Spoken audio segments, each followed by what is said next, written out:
Bom, gente, eu vou saudar aqui já do outro lado da tela para fazer o papo conosco, para abrir a edição desta segunda-feira, mais uma vez, o historiador, escritor e professor de literatura comparada da Universidade do Estado do Rio de Janeiro, a UERJ, João César de Castro Rocha. Professor João César, bom dia. Bom dia, Anderson. Bom dia para você e para toda a audiência. Quero agradecer muito sua presença aqui mais uma vez, viu, professor? Muito obrigado pelo papo aqui conosco no Faixa Livre mais uma vez, para a gente falar um pouco sobre toda essa repercussão que a gente tem acompanhado ao longo dos últimos dias da tal da carta lá do Donald Trump ao presidente Lula, uma carta aberta que ele publicou, enfim, nas redes digitais. Mas antes, professor, como de costume aqui no nosso Faixa Livre, vamos falar um pouco sobre uma análise do que representam esses 2 anos e meio de governo do presidente Lula. Acabamos de ultrapassar aí essa marca, uma gestão que vem tropeçando, mas ganhou fôlego novo a partir, obviamente, desse episódio e também dessas mobilizações que a gente viu pelo país ao longo da semana passada. Na verdade, começamos aí há cerca de 10 dias esses atos lá pela taxação dos super ricos contra o Congresso Nacional, na figura especialmente do Hugo Mota, presidente da Câmara, enfim.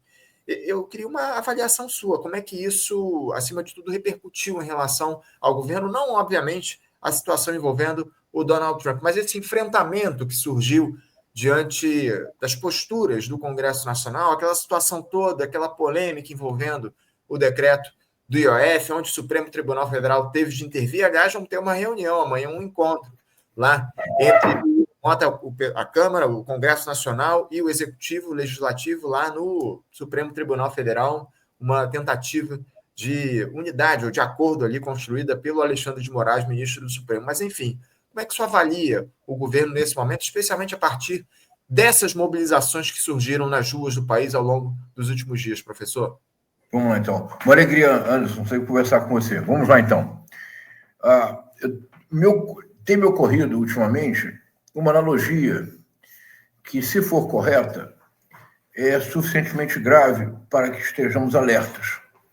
De que o governo Lula, o terceiro governo Lula, ele recorda certos aspectos do que poderíamos chamar do terceiro governo Vargas. Digamos que o Vargas fica entre 1930 e 1945 no poder. De 1930 a 1937, o Vargas é o representante máximo da chamada Revolução de 30. De 1937 a 1945, o Vargas dá um autogolpe, proclama uma ditadura terrível, a ditadura do Estado Novo, que dura 8 anos, de 1937 a 1945.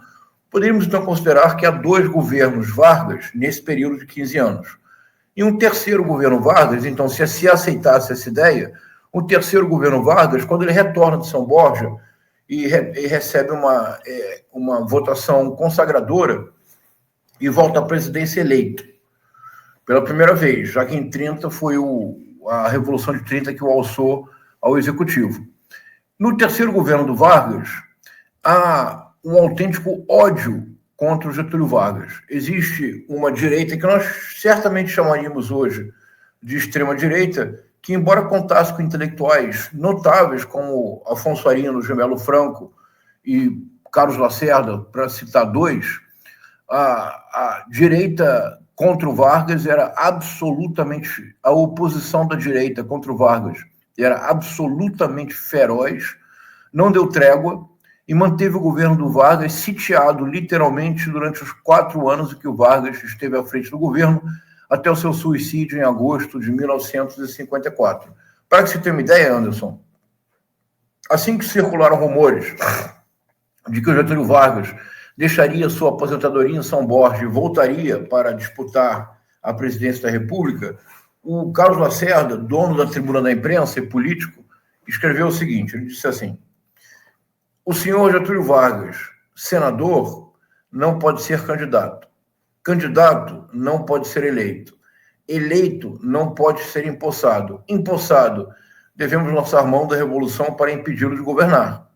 E o governo Vargas foi um governo sitiado pela imprensa, especialmente a Tribuna da Imprensa, mas não apenas, pelo Congresso, e teve dificuldades inúmeras de realizar o que o Vargas havia proposto. Embora, durante o terceiro governo Vargas, se aceitar a ideia de que é o terceiro governo, durante o terceiro governo Vargas criou-se a CAPES, o CNPq, a Petrobras, etc.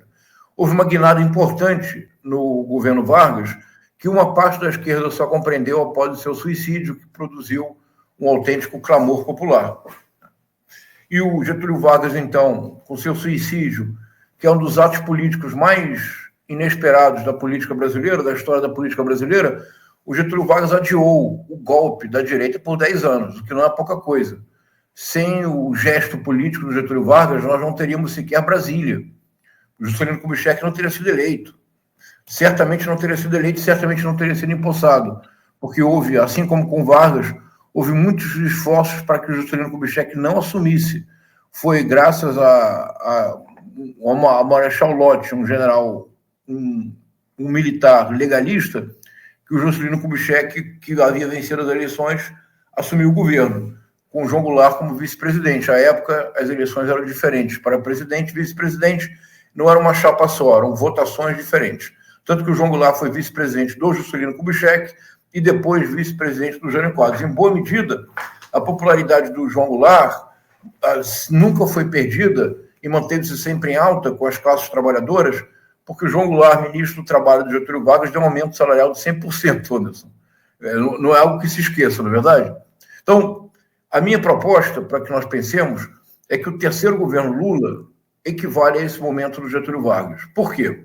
Veja, o governo Lula está completamente sitiado na Câmara dos Deputados, parcialmente sitiado no Senado. O governo Lula está absolutamente cercado pela mídia corporativa. Há uma viagem para a China, o presidente Lula traz para o Brasil dezenas de bilhões em investimento em infraestrutura, e qual é a manchete que domina os jornais e obsessivamente ocupa os analistas políticos? A suposta interferência da primeira-dama num jantar. Jantar íntimo, que não era público, e, salvo engano, num jantar as pessoas conversam. E se uma mulher fala, não é exatamente interferência, Anderson, é apenas parte da conversa, não é isso? Sim.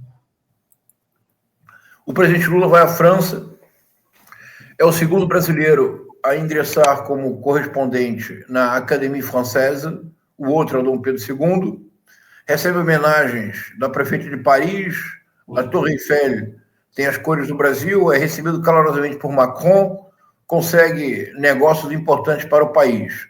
Qual é a notícia? A notícia é que Macron e a primeira-dama estariam muito próximos.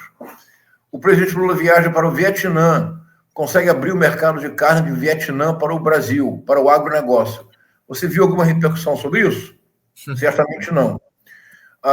Então, o governo Lula é um governo sitiado. A minha esperança, Anderson, é que dois acontecimentos levem o governo da Frente Ampla a reconhecer algo que nós aqui conversamos, acho que é pelo menos um ano, Anderson. Eu tenho insistido que chegou a hora do conflito com base nas regras democráticas. Você se recorda disso, não é, Anderson? Sim, plenamente. Tenho insistido nisso há bastante tempo. Então, vamos lá. Quais são os dois únicos momentos até agora em que a esquerda teve protagonismo efetivo nas redes sociais? Se eu não me engano, nos últimos 2 anos e meio foram 2 ocasiões. A primeira delas foi a campanha do Rick Azevedo, hoje vereador pelo PSOL do Rio de Janeiro, a campanha para abolir a escala 6x1 e a campanha do VAT, Vida Além do Trabalho. Porque, para quem, de fato, quem está na escala 6x1 não tem vida, Anderson. E eu já trabalhei em escala 6x1, Anderson. Quando eu fazia mestrado, eu precisava... a bolsa não era suficiente, isso era muito tempo atrás, eu precisava ajudar minha família. Então, quando eu fiz o meu mestrado na UERJ, quando é que foi isso? 1992, eu trabalhava, como eu falo alguns idiomas, eu precisava de um emprego que me permitisse continuar fazendo mestrado. Então, eu tive uma ideia, que me foi sugerida por uma pessoa na época.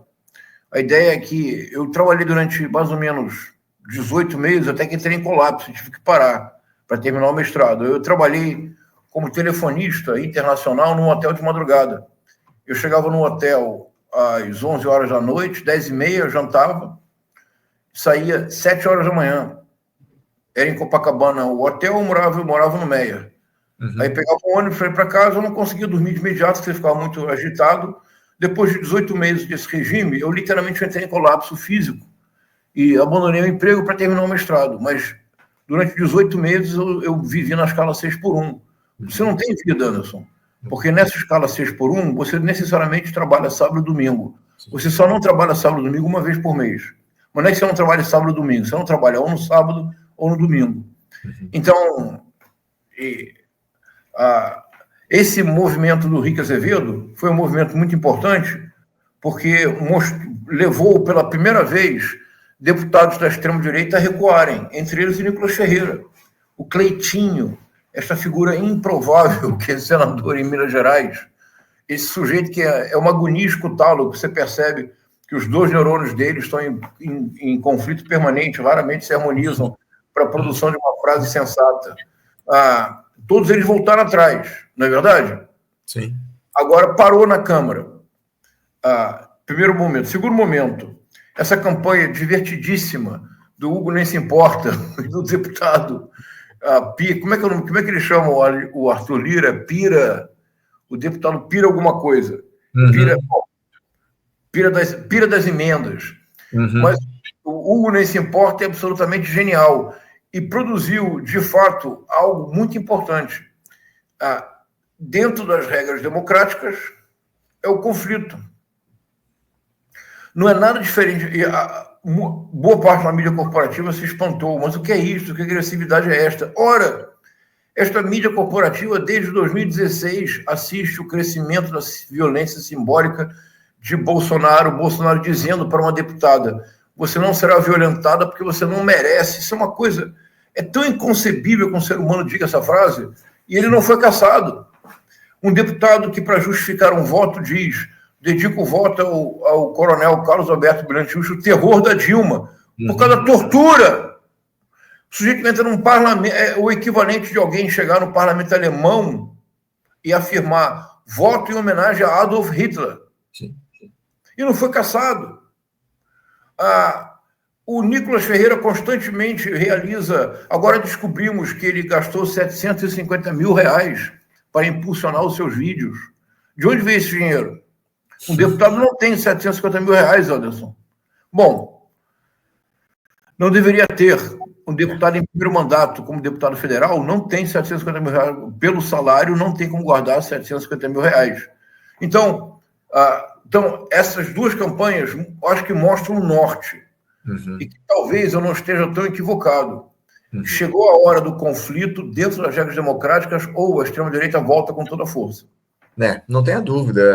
Essa campanha que a gente teve aí ao longo dos últimos dias, questionando a postura do Congresso Nacional, também pedindo, obviamente, a taxação dos super ricos. Muitos vídeos foram criados, inclusive a inteligência artificial, para colocar essa campanha na praça, enfim. Mas eu acho que, acima de tudo, a mobilização de rua. A gente teve mobilizações na semana passada, lá na Avenida Paulista, em São Paulo, e mobilizações importantes e que começam a ganhar espaço. Obviamente que ainda é algo muito efêmero em relação à necessidade que a gente tem de levar gente para a rua, mas eu acho que é o início de um processo que precisa se ampliar ao longo dos próximos dias.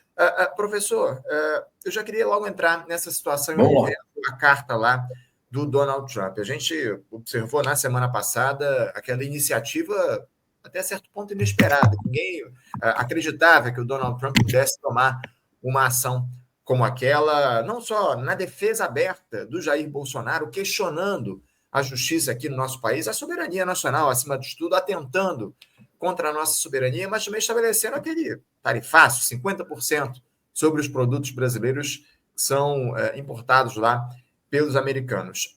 Eu queria uma análise sua a respeito, não só, obviamente, das tarifas, mas especialmente da carta aberta que o Trump escreveu para o presidente Lula, defendendo o Jair Bolsonaro, se colocando ao lado da extrema-direita e atentando, ao fim e ao cabo, contra a nossa democracia. O que dizer a respeito daquela postura do republicano?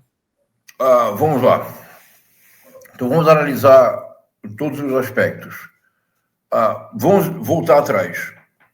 O Donald Trump, inicialmente, antes de publicar a carta, o Donald Trump publicou uma longa mensagem na sua rede social, o Truth Social, que foi replicada pelo Tarcísio de Freitas com os seguintes dizeres: com a palavra, o presidente real Donald Trump, Jair Bolsonaro deve ser julgado somente pelo povo brasileiro durante as eleições. Força, presidente. Nessa primeira mensagem, o Trump dizia algo assim: o Brasil está fazendo algo terrível no tratamento ao ex-presidente Jair Bolsonaro. Ele não é culpado de nada, exceto de ter lutado pelo povo. Além disso, um negociador muito duro em relação ao comércio. Ele dizia, aconteceu comigo em escala 10 vezes maior, e agora nosso país é o mais quente do mundo, the hottest. A tradução de quente é muito ridícula. Se você diz que os Estados Unidos é the hottest country in the world, a única tradução possível é que os Estados Unidos é o lugar mais sexy do mundo. Na acepção que nós usamos, sexy. Colocar que é o lugar mais quente do mundo chega a ser risível. Na tradução, não importa. Então ele mandou, primeiro ele fez essa postagem, que surpreendentemente teve apoio do Tarcísio de Freitas. Depois, no dia 6 de abril, ele publicou a carta. Agora, vamos analisar com cuidado, como nós sempre fazemos aqui, Anderson. Vamos lá, hoje temos tempo, né? Vamos lá, olha só. Em primeiro lugar, nós temos, vamos dizer que todas as palavras que precisa ser dito. Nós temos à frente da maior potência do mundo uma pessoa absolutamente desequilibrada, com um senso de realidade muito precário e com capacidades cognitivas muito limitadas. O inglês da carta é o inglês de adolescente que fugiu da escola, Anderson. A carta tem uma série de palavras em letra maiúscula que são propriamente ridículas que assim estejam. Por exemplo, ele escreve immediately, imediatamente. Para reforçar a ideia do advérbio de tempo, ele coloca imediatamente em letra maiúscula. Na carta, em letra maiúscula, está que a Suprema Corte tem centenas de secret and unlawful censorship orders. Secret and unlawful, secreto e ilegal, estão todas em letras maiúsculas. Censorship orders, ordens de censura, moções de censura, o C e o E estão em letra maiúscula. Anderson, nem adolescente escreve dessa forma. Então, em primeiro lugar, o estilo da carta é muito comprometedor. Já é preocupante imaginar que uma diplomacia da maior potência do mundo permite que um tal texto seja publicado. Em segundo lugar, essa carta não foi enviada ao presidente Lula, isto é, pelos canais diplomáticos usuais, os mandatários dos países se comunicam. E, de fato, podem mandar cartas, mas mandam pelas vias diplomáticas. O Donald Trump publicou essa carta no The Truth Social. Em tese, o presidente Lula nunca recebeu carta alguma, do ponto de vista formal. E depois, então, isso na primeira página. Aí, na segunda página da carta, ele diz, então, assim, se, por qualquer razão, o senhor, decidir aumentar as suas taxas, então, independente do número que o senhor escolha, eu acrescentarei outros 100%, outros 50%. Quer dizer, o Trump aumentou em 50%. Se o Lula aumentar em 1%, ele aumenta outros 50%. Quer dizer, é uma psicologia do bully, aquele valentão da escola que nós todos conhecemos. E ele termina a carta dizendo: "Thank you for your attention to this matter." Obrigado pelo seu tempo, obrigado pela atenção dedicada a este assunto. Anderson, eu não sei se eu consigo me expressar bem, mas é inconcebível que em inglês um presidente escreva "Thank you for your attention to this matter." Isso é o tipo de mensagem que você recebe. Eu já morei nos Estados Unidos muitas vezes, fiz doutorado, dei aula. Então você recebe esse tipo de mensagem: "Thank you for your attention to this matter." Isso vem no final de uma carta de propaganda.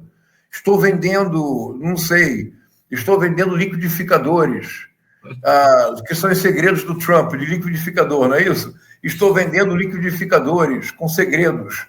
Thank you for your attention to this matter. Isso é retórica de vendedor. Isso não é retórica presidencial. Um presidente diria, sincerely, yours truly, algo do gênero. mas imaginar que, de fato, ele termina dizendo with best wishes. É uma coisa louca. Uhum. Bom, isto, a forma.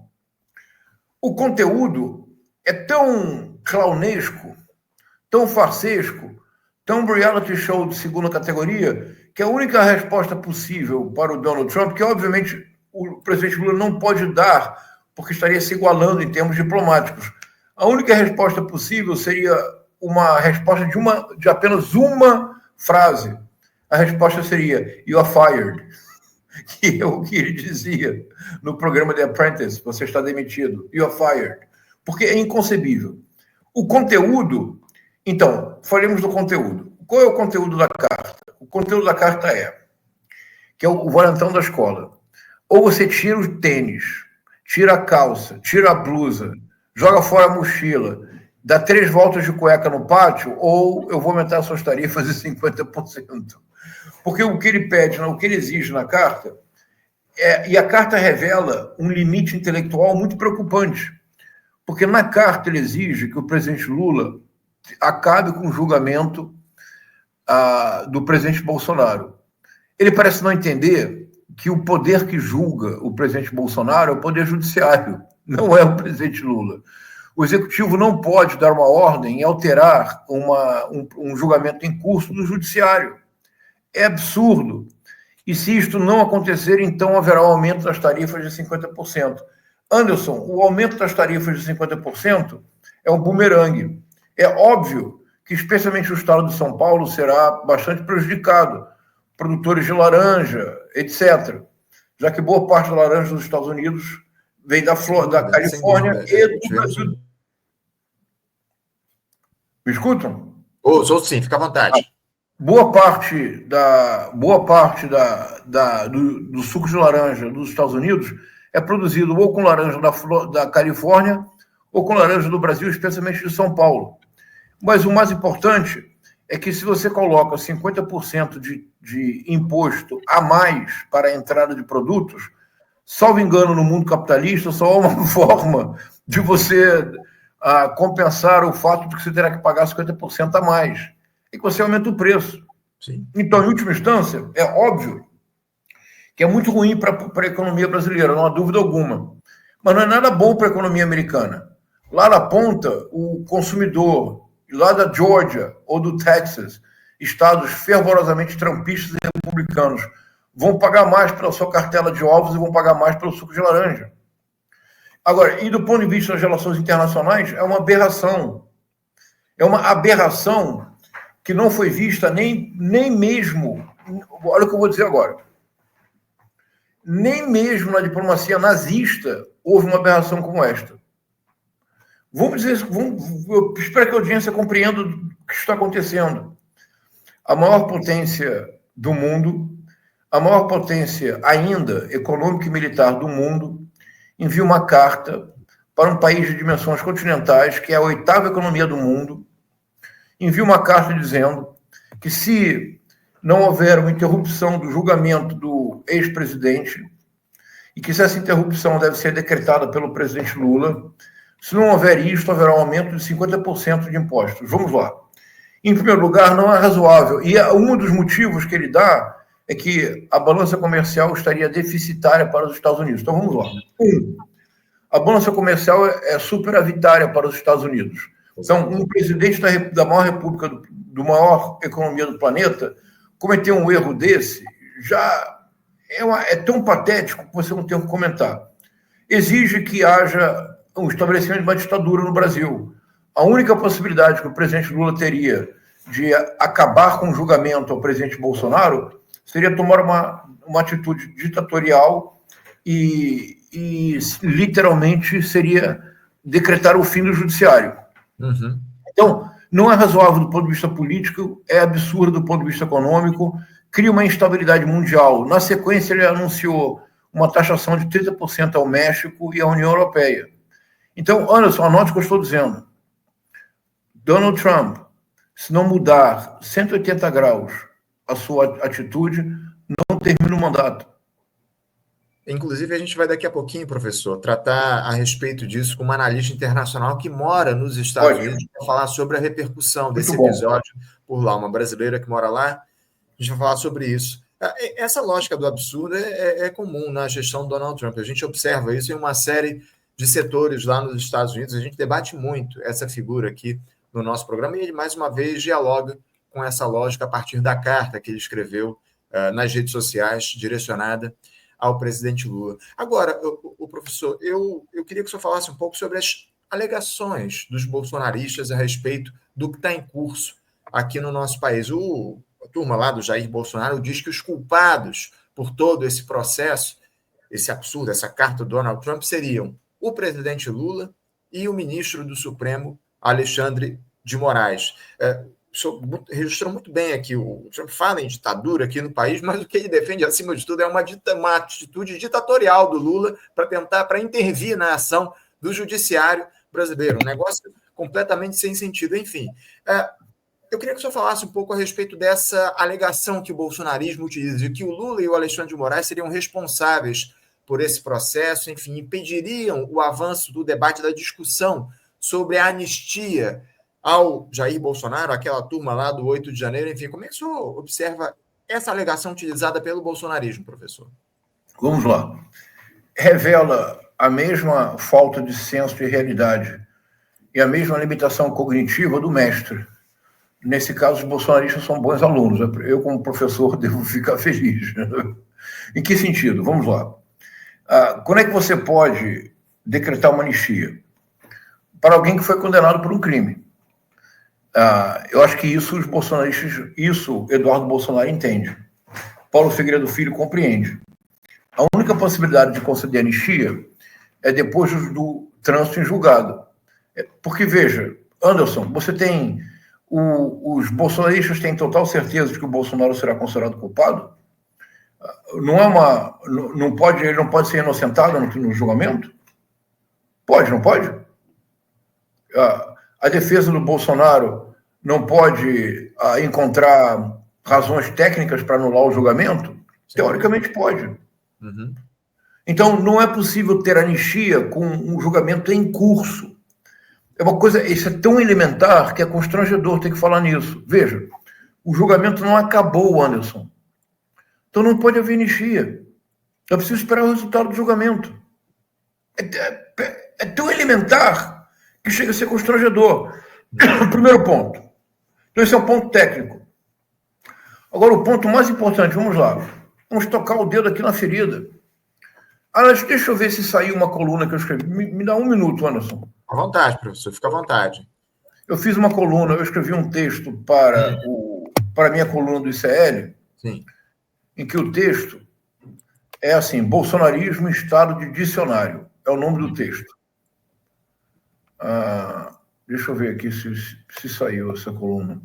Vou até procurar aqui também para a gente colocar esse texto, caso tenha saído, colocar no ar para que o senhor possa falar. Acho que não saiu ainda. Peraí, eu estou vendo aqui, não saiu. Não saiu ainda não. É bolsonarismo em estado de dicionário, mas eu posso ler para você uma parte do texto? À vontade. Porque expressa exatamente, é a resposta à sua pergunta. Uhum. Que eu acho que é o ponto mais importante. O texto, eu digo que é inspirado em Marilis Pereira Jorge. É importante reconhecer o que nos inspira. Aquele famoso texto em que ela definia uma espécie de dicionário do Bolsonaro. Lembra disso? Sim. Então, eu preparei um texto que diz assim: Jair Messias Bolsonaro. É como se fosse um poema. Vendilhão da pátria, traidor, entreguista, X9, traíra, Joaquim Silvério dos Reis, sabujo, submisso, puxa-saco, vira-lata, I love you, Mr. Trump, biltre, sem alvitre, Eduardo Bolsonaro, lambe-botas, tribulário, Judas, lambe-esporas, patriota da terra estrangeira, capacho, chaleira, nacionalista do alheio, baba-ovo, mesureiro, aduloso. I'm yours, Mr. Trump. Tarcísio de Freitas, capitão, maga, adulão, servo de dois senhores, escova-botas do Laranjão. O que aconteceu em Paraisópolis? Servilão. Ordenou o salve? Bajoujo. Incensador, baboso. serviu, mas não ao Brasil. Epitáfio do bolsonarismo. Sem palavras, oco, vazio. É isso, Anderson. Eu acho que isso ajuda a responder o que eu acho desses bolsonaristas. Vêm de pátria. Há uma expressão no México que é muito forte, que é um país muito nacionalista. Se um político for chamado de bem de pátria, é pior do que xingar a mãe do sujeito. Todos esses bolsonaristas vêm de pátrias. Eu peguei todos os sinônimos possíveis. São bajoujos, babosos, baba-ovos, lambe-esporas, lambe-botas. Anderson, nós estamos assistindo hoje algo inacreditável. A soberania nacional é ameaçada. A economia brasileira é sitiada. E Tarcísio de Freitas, Romeu Zema e Ronaldo Caiado apoiam. Anderson, a tal ponto é absurdo que ontem o editorial do Estado de São Paulo espinafrou todos eles. Você viu o editorial do Estado de São Paulo? Aliás, o Estadão tem publicado editoriais detonando o bolsonarismo, né, professor? Olha, deixa eu ler uma parte aqui eu tenho aqui, peraí, eu vou ler uma parte só. Diz assim, o editorial tem como título Aprendizes de Bolsonaro. Fiéis à desonestidade intelectual do padrinho, governadores bolsonaristas que aspiram à presidência culpam Lula pela ameaça do tarifaço de Trump. A direita pode ser muito melhor do que isso. Vem o argumento e a conclusão. Sim. Nesse sentido, é ultrajante a complacência de governadores como Tarcísio de Freitas, Romeu Zema e Ronaldo Caiado diante dos ataques promovidos pelo presidente dos Estados Unidos ao Brasil. Então, Anderson, o Estado de São Paulo, sim, eu diria que o bolsonarismo apressou o seu atestado de óbito. E Tarcísio de Freitas... Não, fica à vontade, só para concluir. O bolsonarismo assinou o seu atestado de óbito. E Tarcísio de Freitas revelou-se, finalmente, um servo de dois senhores. É isso. A gente falou muito sobre esses editoriais que o Estadão publicou, algo absolutamente surpreendente diante do histórico desse periódico. Enfim, a gente fala muito a respeito da postura, do caráter desse jornal. Enfim, mas, professor, antes de a gente entrar nessa questão, nessa tese que o senhor defende, que o bolsonarismo, de alguma forma, decretou ou assinou o seu atestado de óbito politicamente, enfim. Eu queria falar também sobre a postura de uma outra figura, na verdade, do filho do presidente do Jair Bolsonaro, o senador Flávio Bolsonaro, que é outro que está dizendo aí que a culpa é do Lula, enfim. Aliás, ele sugeriu que o Congresso Nacional ele estaria cedendo às pressões do Alexandre de Moraes e se negando a discutir a pauta da anistia. Eu queria que o senhor falasse especificamente sobre a família do Bolsonaro, porque o Flávio Bolsonaro... ofendendo aí o próprio Congresso Nacional, enfim.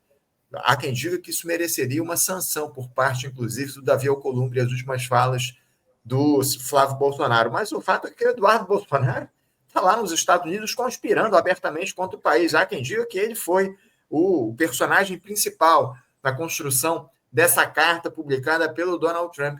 O que dizer sobre a postura dos filhos do Jair Bolsonaro nesse processo, professor? Quem puxa os seus não degenera. Tal pai, quais filhos? Recordemos os provérbios populares. O Eduardo Bolsonaro é um traidor da pátria. Ele comete crime de lesa pátria previsto na Constituição e no Código Penal. Ele deveria, portanto, ser processado como traidor. Traidor mesmo. O que ele está fazendo nos Estados Unidos é inconcebível. Ele, logo depois, divulgou uma carta que beira o patético, mas, do ponto de vista humano, é preocupante. Ele leu uma carta dizendo, leu um documento dizendo, na verdade, esta carta do presidente Trump é um convite para que os empresários brasileiros abram indústrias nos Estados Unidos, porque se produzirem nos Estados Unidos, não pagarão taxa. Desculpe, mas é que é muito engraçado. Então, a carta de bully do Trump é um convite para que os brasileiros deixem o Brasil. Olha, Anderson, para pensar. Para que os brasileiros deixem o Brasil, convertam os seus suados reais em dólares, e em dólares comecem a produzir, comecem do nada a ir para os Estados Unidos, num país que não conhecem, numa língua que talvez não falem, numa legislação que certamente ignoram, que abram negócios, que a burocracia será rápida e que, se eles produzirem se eles produzirem as suas mercadorias nos Estados Unidos, eles só pagarão os impostos do país, e não os 50%. Ou seja, ele está achando que trabalhador é como ele, porque o empresário é um trabalhador. Ele está achando que trabalhador, Anderson, é como ele, que pede licença da Câmara, pega dinheiro da Câmara para viajar e recebe milhões do Pix doado para o pai. É totalmente patético. 1, 2. Agora, o Eduardo Bolsonaro é patético. É um Carluxo que arranha inglês, mas vive em outra dimensão. Agora, o Flávio Bolsonaro de todos é o mais perigoso. Vamos lá.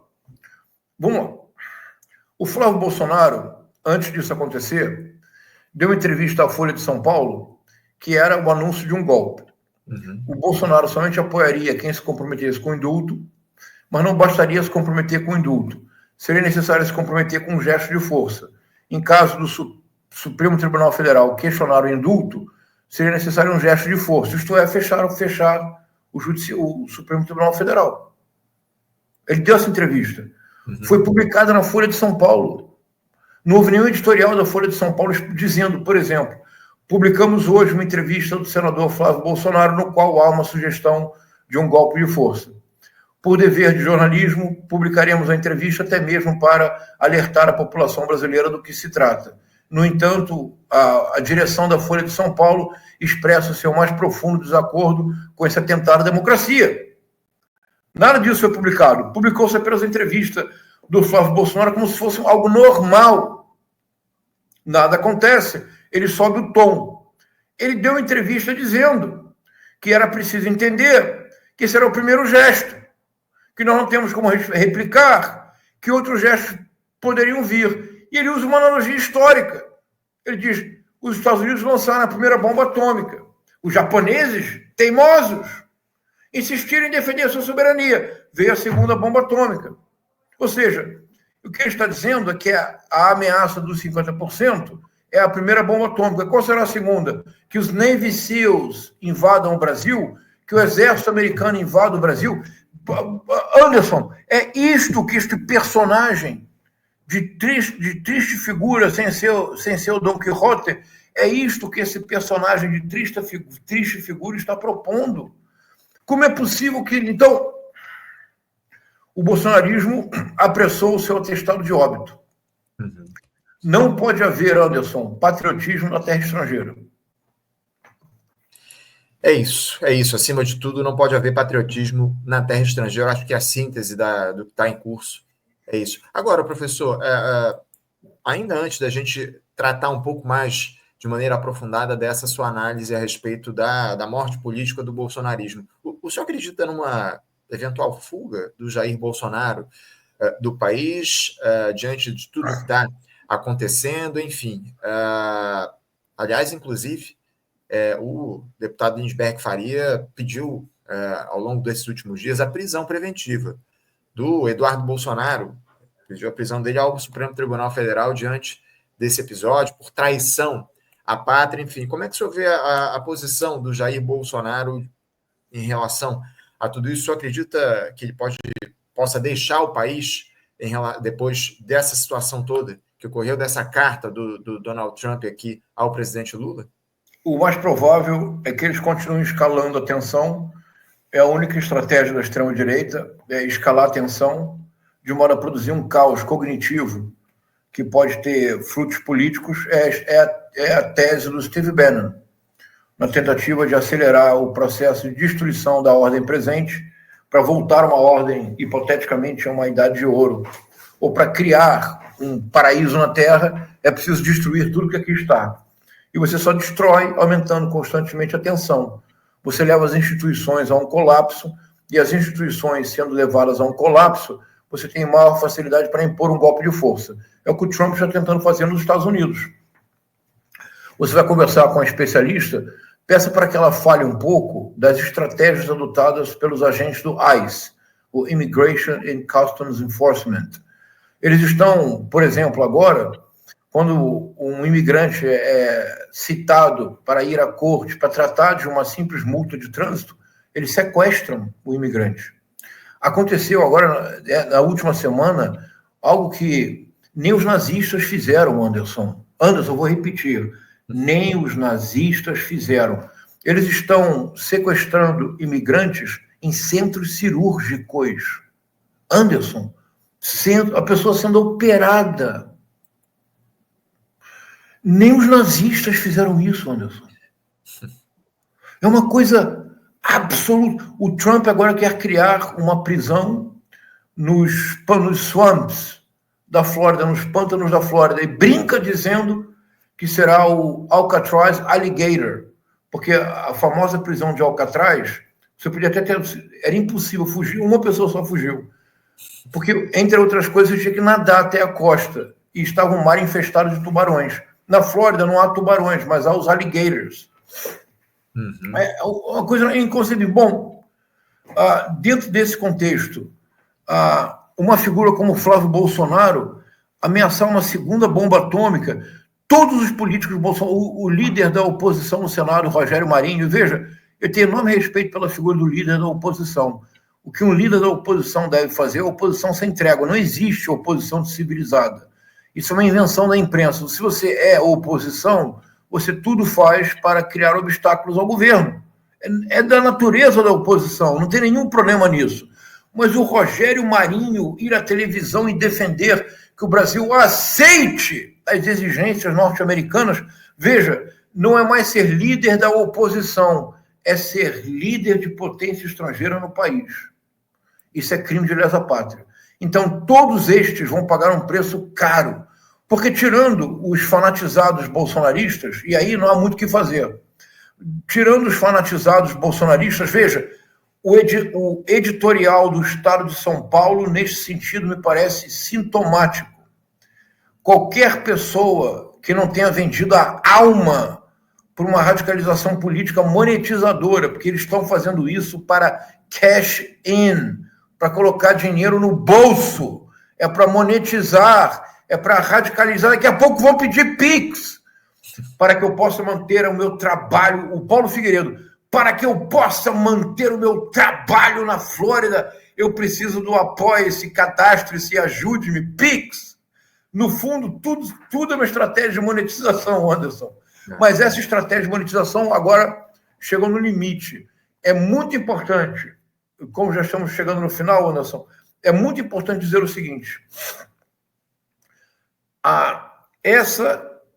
haverá contratempos sérios para a economia, talvez inflação puxada por alimentos, haverá certamente um comprometimento no crescimento do PIB se esse imposto for efetivado, criará dificuldades para a balança comercial brasileira reais, mas é uma oportunidade única que o governo tem para mudar o rumo. É uma oportunidade única que o governo tem para compreender que a única forma de obter apoio é explicitar o seu lado. O lado do governo não pode ser centro-direita, não pode ser direita, não pode ser dar as mãos a Arthur Lira e Hugo Mota, porque o que eles estão fazendo hoje é um sítio ao governo para inviabilizar a reeleição do presidente Lula.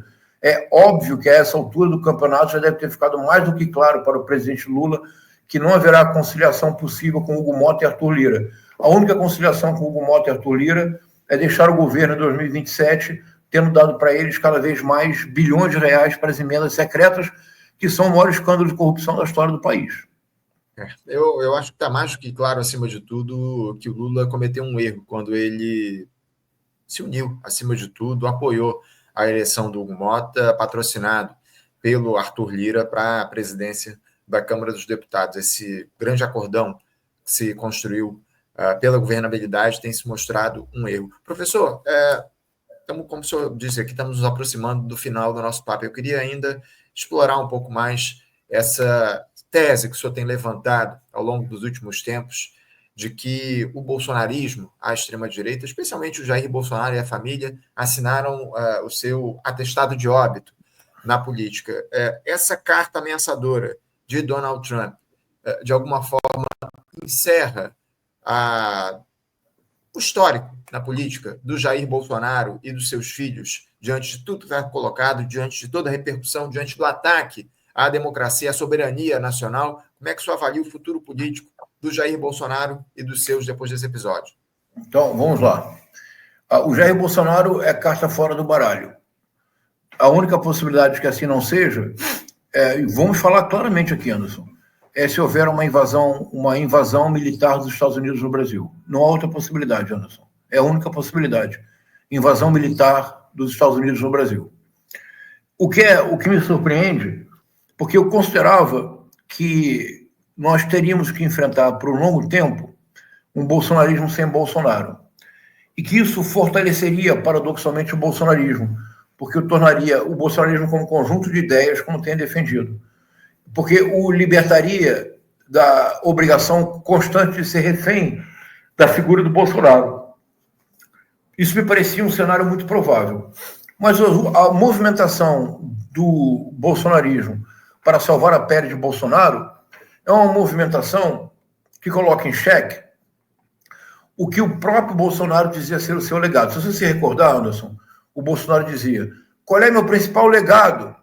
É a volta do patriotismo, é o amor à camisa verde e amarela, não é isso? Pois bem, esses movimentos políticos, eles só se tornam movimentos de longo prazo quando a eles se associa uma simbologia. Se não houver um símbolo, o movimento político não se sustenta. Então, por exemplo, na Argentina, o peronismo. O Perón foi presidente, confirma aí, por favor, Anderson, de 1946 a 1955. Pode confirmar, por favor, se eu estou correto? 55, com certeza, é quando ele houve o golpe que o depois. E ele decidiu não reagir ao golpe para não produzir um mar de sangue, como fará o Goulart em 64. 46 a 55. Você está sem som, Anderson. Exato, 46 a 55. Obrigado. Tá, obrigado. Então, tá. Nós não temos compromisso com o erro, não é isso, Anderson? Nós não somos bolsonaristas. Nesses 9 anos do Juan Domingo Perón como presidente da Argentina, Anderson, eu tinha os números de cor, agora não vou lembrar. O número de escolas públicas em tempo integral, creche, centros de lazer, direitos do trabalhador. O Perón produziu na Argentina uma importante revolução no que se refere à assimilação do trabalhador e ao reconhecimento dos seus direitos. Agora, quando a Cristina Kirchner, pela Suprema Corte Argentina, foi declarada inelegível, você viu aquelas cenas? Uma multidão na janela da Cristina Kirchner, cantando um hino peronista, que lembrava o famoso hino do Getúlio Vargas. Põe o retrato do velhinho no mesmo lugar. Lembra dessa marchinha brasileira? Sim. O hino peronista é similar. Então, na Argentina, o Perón morreu na década de 70. Na Argentina, há 5 décadas, continua havendo peronismo sem Perón. Por quê, Anderson? Pela força magnética da personalidade do Perón? Não. Porque o símbolo do peronismo é esta promessa de uma integração do trabalhador na pátria e do reconhecimento dos direitos do trabalhador, da oferecimento de saúde, habitação, escola, a ideia concreta de que o pobre, antes de ser pobre, é argentino. O peronismo vai continuar, porque ele tem um símbolo, mesmo com o retorno complexo do Perón ao poder, já idoso, mesmo com a presença não da Evita, mas da Isabelita Perón, da Isabela Perón, a mística não se perdeu, porque em qualquer momento o Perón sempre dizia tudo aos trabalhadores. Isso é o símbolo do peronismo. No caso, o presidente Lula retorna em 2022 a uma frente ampla contra a ameaça à democracia, mas as pessoas que votam no Lula, aquelas pessoas do Nordeste que caminharam horas para depositar um voto para o presidente Lula. Há pessoas no Nordeste que caminharam horas porque tiveram seus transportes parados pelo Sidney Vasquez, que tem que ir para a prisão, e pela Polícia Rodoviária Federal. Eles caminharam essas horas porque existe em relação ao lulismo uma memória similar à do peronismo. O Lula pode perder uma eleição, ele continuará sendo... Veja, você concorda que existe, de maneira difusa, uma ideia brisolista sem Brizola? Sim. Isto é, o Brizola teve uma coerência que nenhum outro político brasileiro teve na história. Prefeito de Porto Alegre, governador do Rio Grande do Sul, governador do Rio de Janeiro em 2 ocasiões, a grande obsessão do Brizola era a educação. Mas não era um discurso de campanha, ele mostrou durante a sua vida inteira o seu compromisso com a educação como a única forma possível de desenvolver o país. Isso é a ideia, não chega a ver um brizolismo, mas isso é uma ideia brisolista sem Brizola, de acordo, Anderson? Sim, sem dúvida. O bolsonarismo tinha como ideia bolsonarista sem Bolsonaro uma ideia válida, que, por exemplo, no México garantiria eleições presidenciais. É a ideia do nacionalismo, do patriotismo, mais do que apenas o nacionalismo, do patriotismo, um amor declarado e aberto à nação. O Brasil, a tal ponto que o slogan bolsonarista é um erro lógico. Eles dizem: Deus acima de todos, o Brasil acima de tudo. Veja, Anderson, o tudo contém o todos. Portanto, o slogan só poderia ser Deus acima de tudo, o Brasil acima de todos. Isto é, Deus acima de todas as coisas, o Brasil acima de todos os brasileiros considerados individualmente. A tal ponto, o patriotismo é o motor do bolsonarismo, que o próprio lema do bolsonarismo é logicamente absurdo. Deus está abaixo do Brasil. Não pode. Pois bem, não importa. Esse era o legado, é o patriotismo. Tanto que depois da derrota, o Bolsonaro disse ainda na cadeira da presidência: o nosso legado é o patriotismo. Pois bem, Anderson, para salvar a pele do Bolsonaro, eles estão jogando fora o patrimônio que eles construíram. Não pode haver patriotismo da terra estrangeira, não pode existir nacionalismo do alheio. Eles são adulões, servilões, lambibotas, lambisporas, traidores, X9, e podemos seguir a lista infindável. Professor, duas últimas análises que eu queria pedir para o senhor. Antes disso, estamos conversando aqui com o professor João César de Castro Rocha, historiador, professor de literatura comparada na UERJ. Você que está aqui com a gente, não está inscrito no canal, aproveite e se inscreve aqui. Importante esse apoio que vocês nos dão aqui ao canal Faixa Livre. 2 questões para a gente encerrar aqui o papo, professor. Primeiro, a partir de uma fala sua nessa última resposta, o senhor lembrou a Argentina. O presidente Lula esteve lá na Argentina na última semana e fez uma aparição pública, acima de tudo, defendendo a Cristina Kirchner, ostentando lá um cartaz Cristina Livre, algo nesse sentido. Boa parte, ou alguns setores da grande imprensa aqui no nosso país, criticaram essa postura e acabaram, de alguma forma, comparando a ação do Trump, a tentativa de ataque do Trump à nossa soberania, a essa postura do Lula, que, de alguma forma, se assemelharia. O Lula estaria atentando lá contra o judiciário argentino que condenou a Cristina Kirchner. Eu queria que o senhor falasse um pouco sobre essa comparação que é feita da ação, da atitude do Lula em relação a Cristina Kirchner e da postura do Trump em relação aqui ao nosso país. Primeiro, essa análise sua, e depois eu vou entrar no tema do Tarcísio de Freitas. Fica à vontade. Então, vou ser bem rápido, vamos lá. É bem simples. A comparação é absurda. O que fez o presidente Lula? Com autorização da Justiça Argentina, visitou Cristina Kirchner e expressou seu apoio político a ela. O que fez o Trump? Publicou uma carta nas redes sociais exigindo que o julgamento do Bolsonaro seja interrompido, caso contrário, ele imporá uma taxação de 50%. O presidente Lula expressou um apoio político individual, o presidente Trump ameaçou uma nação de retaliação por outra nação estrangeira. A simples comparação demonstra o absurdo a que chegamos neste país, em que é possível, o absurdo foi naturalizado a tal ponto que não há o mínimo respeito à inteligência alheia. As ações são de natureza radicalmente distintas. Não há como compará-las, Anderson.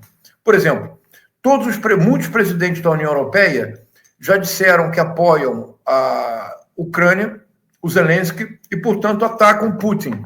Nenhum deles ameaçou cobrar 50% de impostos dos produtos russos. A comparação é absurda, Anderson, não se sustenta. Segunda questão para a gente fechar aqui o nosso papo, professor. Esse personagem que é o governador de São Paulo, o Tarcísio de Freitas, que é colocado aí como um presidenciável para o ano que vem. O senhor vê essa ação, essa atitude do Donald Trump, do bolsonarismo aliado ao Donald Trump, afastando o Tarcísio de Freitas do clã Bolsonaro? Porque o governador de São Paulo, ele se posicionou contrário a essa ação do Donald Trump, de alguma forma, especialmente pelos efeitos econômicos que isso vai trazer para o estado de São Paulo. A gente citou ali suco de laranja, enfim, São Paulo é um dos grandes produtores e um dos grandes exportadores de suco de laranja para os Estados Unidos. Isso afeta diretamente a economia do estado. E o Tarcísio se reuniu, inclusive, no final da última semana com um membro, um integrante da Embaixada dos Estados Unidos em Brasília, justamente para tentar negociar esse tarifaço, algo, inclusive, que alguns juristas dizem que é digno de um impeachment, de um processo de impeachment contra o governador de São Paulo, porque ele não estaria autorizado a negociar pelo Estado brasileiro, e ele fez lá, nessa reunião que ele teve com um membro da Embaixada dos Estados Unidos. Enfim, mas eu queria propriamente que o senhor se atentasse a esse possível afastamento do clã Bolsonaro do Tarcísio de Freitas a partir do caso Donald Trump, dessa carta publicada, professor. Tá, vamos lá. Em primeiro lugar, foi algo muito importante que aconteceu. O governador Tarcísio de Freitas conta com uma blindagem completa da grande imprensa. Completa, Anderson. Por exemplo, o que aconteceu em outubro de 2022 em Paraisópolis, você sabe? Você sabe quem matou aquele cidadão que passava próximo ao comício do Tarcísio de Freitas? A Polícia Militar rapidamente encerrou o inquérito e não se sabe sequer, não se descobriu sequer de qual arma partiu a bala que matou um trabalhador que teve a infelicidade de passar naquela hora. A campanha do hoje governador, tentou dizer que ele tinha sido atacado pelo crime organizado. Um repórter da TV Record filmou. Os seguranças do Tarcísio tentaram obrigá-lo a apagar as imagens. Ele não apagou, ele foi demitido. Uhum. O que aconteceu em Paraisópolis, você sabe, Anderson? Eu não sei. Na campanha para a prefeitura, o Tarcísio de Freitas voltou a usar o crime organizado como arma política, ao acusar falsamente o candidato Guilherme Boulos a ter recebido apoio do PCC. Ele foi tornado inelegível? Não foi. O Nicolas Ferreira está sendo ameaçado de ser tornado inelegível por ter feito uma mentira muito menos grave, acusado o prefeito de Belo Horizonte, infelizmente falecido, de ter escrito um livro pornográfico. Está ameaçado de ser tornado inelegível por isso. O Tarcísio Freitas disse que o Guilherme Boulos teve apoio expresso formal do PCC. É muito mais grave. E o Tarcísio Freitas disse isso no domingo durante o processo eleitoral. A eleição não havia acabado quando ele deu essa declaração desastrosa. Aconteceu alguma coisa? Não. Os índices de segurança pública de São Paulo pioram. A educação em São Paulo está sendo destruída. Aulas estão sendo preparadas pelo chat GPT. Um número não pequeno de professores do Estado estão pedindo exoneração. Existe alguma matéria sobre isso? Só se fala do gestor, do bolsonarista moderado. Não é isto? Sim. Bastaram, Anderson, veja o que eu vou dizer agora que é importante. Bastaram 24 horas de falha na blindagem permanente dada ao Tarcísio e ele quase, como na Missão Impossível, virou a mensagem que se autodestruiu. Anderson, apenas 24 horas de falha na blindagem. Só bastaram 24 horas para o Tarcísio revelar que ele é o servo de dois senhores. Como ele não leu a Bíblia, recomendo a ele que vá lá em Mateus e Lucas. Lucas, sobretudo. Não se pode ser servo de dois senhores. O Tarcísio diz que ele é um político que, na verdade, é um gestor. Mas, há 3 dias atrás, fez questão, depois da mensagem do Trump, de ir passear com o presidente Bolsonaro e escrever: sempre muito bom estar ao seu lado, meu presidente. A primeira declaração dele, ele disse que, como capitão do exército, ele é nacionalista. A primeira declaração dele foi de apoio ao Trump e tentativa de culpar o Lula, num servilismo, numa submissão, numa sabugice tão asquerosas que o Estado de São Paulo publicou o editorial que nós lemos. O Tarcísio revelou ser um servo de dois senhores. Ou ele é democrata, ou ele defende que o judiciário suspenda o julgamento do presidente Bolsonaro. Ou ele é nacionalista, ou ele lambe as botas do Laranjão. As duas coisas ao mesmo tempo não pode ser. Esse é um momento muito importante. Nós precisamos explorá-lo ao máximo. O Tarcísio de Freitas finalmente retirou a máscara, mostrou a sua cara e é a cara de um servo de dois senhores. Servos de dois senhores não fazem carreira política promissora. É isso. Professor João César de Castro Rocha, eu quero agradecer demais a sua presença aqui com a gente no Faixa Livre, sempre trazendo repercussões, reflexões importantes aqui para o nosso público. Muito obrigado pela sua participação novamente e tudo indica que em breve a gente vai ter que voltar a fazer um diálogo aqui no Faixa Livre diante das repercussões que estão colocadas aí nesse caso. Obrigado mais uma vez, professor. Um grande abraço para o senhor. Um abraço, obrigado.